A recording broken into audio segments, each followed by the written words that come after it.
Mananalo po tayo ngayon sa Swertres guys. Gagamitin po natin yung strategy po natin na 4 parts of Swertres guys. So, magbibigay po tayo ng double, triple, escalera at saka single number guys. Pasakay ko. Bibigyan ko po kayo ng pinaka-the-best ko pong numero. Kaya let's go! Unahin po natin yung doble. Dapat may entry po tayo sa doble guys. Yung doble ko po ngayon guys is meron po akong 166 target rumble dapat guys. 166 target rumble. Pangalawa po guys is yung triple. Dapat is may entry po tayo sa triple guys. Yung triple na pangmalakasan po natin guys is meron po tayong triple 333. I-pick nyo po yan. Mapa-SL man yan or mapa-national. Dapat naman guys is 4, 5, 6. I-pick nyo po to. 4, 5, 6 po. Para po sa entry po natin sa escalera. Para naman po sa single number po, yung entry po natin sa single number guys is meron po tayong 481. Single number guys, hindi po escalera, hindi po double, at hindi din po triple. Yan po ang tinatawag po na single number guys. Isusunod po natin agad-agad si pasakay. Ang pangmalakasan po natin na pasakay po ngayong araw guys, meron po tayong pangmalakasang Noibe.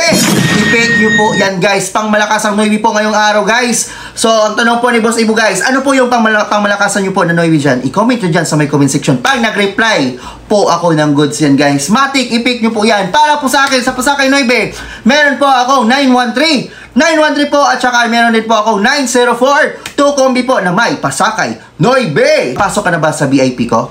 3 pesos per day lang po, 79 for 1 month. Nandyan po sa may ibaba guys, yung join button. Mag-join po kayo, 79 for 1 month. Bye-bye po and God bless you all.